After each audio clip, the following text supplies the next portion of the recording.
ver que era ecoliterario, no le ponía ese nombre, ya escribía muchos textos literarios ficticios donde había una relación estrecha entre los personajes humanos y los personajes no humanos, y donde el ambiente y la naturaleza aparecen como personajes fundamentales de los relatos. La ecoliteratura, que es este concepto, no es nuevo, o sea, quizás no suene que sea nuevo, pero en realidad ya data de la década del 70, es una corriente anglosajona, pero para nosotros suena un poco más novedoso. Incluso en los últimos tiempos han surgido muchos textos de literatura infantil con esta perspectiva, que antes no existían. ¿Qué plantea la ecoliteratura?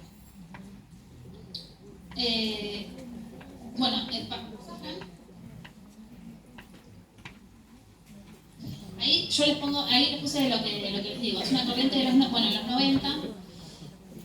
Hace algunos interrogantes esta corriente para que empecemos a pensar en el terreno ficticio, ¿no? ¿Cómo lee la literatura la naturaleza? ¿Cómo la naturaleza, cómo se la representa? ¿De qué forma aparecen las obras literarias? Y esto de, bueno, que el ambiente y la naturaleza no aparezcan, no sean solo el escenario de los textos, sino que sean protagonistas. A partir de estos interrogantes, los ecoliterarios empiezan a pensar en este vínculo que tenemos con el ambiente y la naturaleza y cómo se manifiestan las obras literarias. ¿Me pasás, Fran? Bueno, lo que les decía, ustedes leemos todo el tiempo en las aulas, siempre estamos trabajando con textos literarios. ¿Cuál es nuestra propuesta? Que ustedes puedan empezar a incorporar o ampliar en sus itinerarios de lectura textos con perspectiva ambiental. No se trata de sacar textos, sino de empezar a incorporar esta perspectiva. Un poco la Ley de Educación Ambiental plantea esto. Plantea que empecemos a mirar con una lupa, con otros ojos, con otra perspectiva al ambiente. Y hacerlo también desde disciplinas que no lo han hecho quizás históricamente, ¿no? Porque lo asociamos con biología, con naturales, que es lo más obvio, pero empezar a pensarlo desde otras disciplinas. Por eso la ludoteca ambiental, donde se puede trabajar mucho con artística, por ejemplo, y la literatura. Lo mismo pasó con la ESI, con la Ley de Educación Ambiental, con la Ley de Educación Sexual Integral, ¿no? Empezar a pensarla, a la sexualidad y al género desde todas las áreas de conocimiento. Acá es la misma propuesta. Es que ustedes puedan incorporar, seleccionar y ser mediadoras y mediadores de lectura a partir de esta perspectiva. Es como cambiar un poquito, ajustar un poco los lentes, digamos, ¿no? Entonces, acá yo les traigo un ejemplo muy claro para trabajar esto, que es, ustedes van a dar cuento clásico, por ejemplo, o cuento tradicional. Entonces ven distintas, por ejemplo, eligen un proyecto de dar diferentes caperucitas, ¿no? O lobos, cuentos de lobos. Incorporan... ¿Cómo? Ah.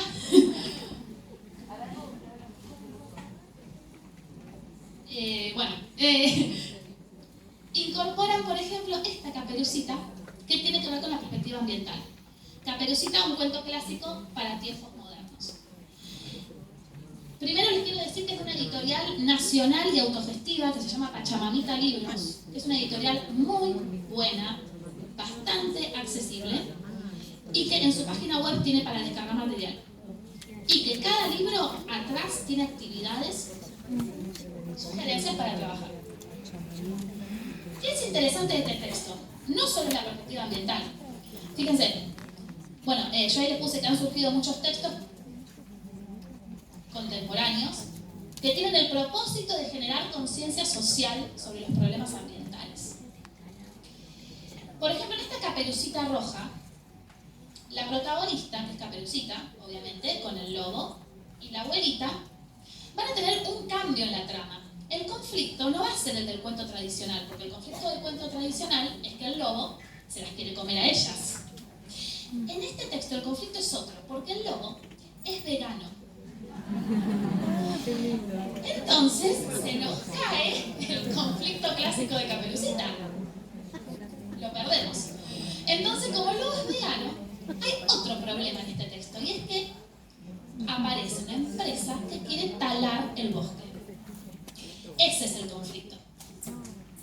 Entonces, el texto se pone al hombro un problema ambiental, que es conocido. El lobo se va a quedar sin hogar.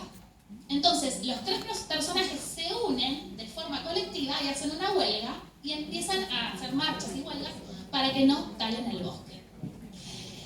Tiene un final feliz, como todos los cuentos tradicionales.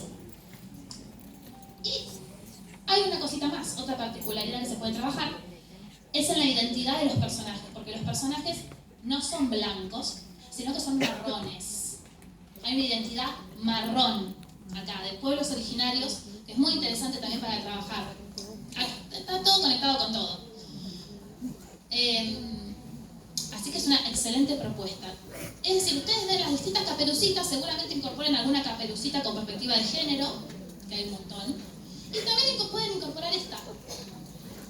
O, en cuanto a los lobos, el lobo, este lo conoces, un lobo llamado Cereal, de la editorial Kipu, que también es una editorial argentina. También, bueno, para trabajar lobos pueden incorporar este, que también tiene una mirada ambiental, ¿no? Diferente. Y también tengo este otro, Caperucita y el temible y terrorífico lobo, que no es tan terrible ni terrorífico. Se genera una relación muy empática entre ellos, un vínculo afectivo. Y esto es importante. La ecoliteratura no propone moralizar, ni retar, ni señalar con el dedo a aquellos que todavía no están tan comprometidos con esta temática. La ecoliteratura no va a dar una moraleja. Todos estos textos lo que quieren generar es que los lectores y lectoras empiecen a tener otra conciencia y otra relación con el ambiente. ¿Sí? No son textos que van a tener moraleja, incluso muchos no van a tener un final feliz, van a tener un final más realista, y buscan generar esa empatía y esa conciencia que podemos tener los humanos con el ambiente y con lo no humano. Aparece este concepto de lo no humano, es decir, todo aquello que no es humano, que forma parte del ambiente, ¿sí? La ecoliteratura también plantea correr el eje del humano. Quitar al hombre, como se decía antes, cuando surgió, ahora decimos al humano, quitar al humano del centro y entender que el ambiente no es solo lo humano, son un montón de cosas, y de otros seres vivos, de otras vidas. Entonces, les voy a mostrar algunos ejemplos nada más. Hay diferentes aspectos para trabajar. A ver, pasa, Fran. No me acuerdo qué. No, esto ahora voy. Antes de pasar a nuestro libro, que es el que les quiero presentar, que la conocen ya, y tengo una sorpresa con respecto a nuestro libro, les voy a mostrar otros ejemplos de temáticas. Porque en Caperucita Roja, bueno, trabajarían la deforestación, trabajarían otra idea de cuento tradicional, pero hay otros muchos temas. El lobo vegano. O sea, yo les mostraría todos, pero son un montón. Me mató eso. Este libro, por ejemplo, se llama Salvaje. Después les voy a hacer pasar para que vean lo que quieran. Este libro se llama Salvaje, plantea, ustedes si lo van a trabajar, es un libro álbum, pueden trabajar, la protagonista, que se llama Salvaje, es una nena que crece en un ambiente que no es urbano y que no está civilizado, sino que crece en la selva con animales y plantas. Y aparece una familia de humanos, un matrimonio, que la quieren salvar. Con un perro, ¿no? La quieren salvar de ese ambiente que para ellos les parece terrible, que la nena viva salvajemente. Entonces la rescatan y se la llevan a la ciudad y la crían, le quieren enseñar su idioma, le quieren enseñar sus costumbres, la quieren civilizar. No sale bien eso, y la nena vuelve a su entorno. Por suerte. Entonces, en este texto ustedes pueden trabajar la relación de la niña con el ambiente y Y bueno, es un texto muy profundo porque también podemos trabajar otros temas, ¿no? Como hay referencias a la colonización, a la apropiación, a un montón de temas.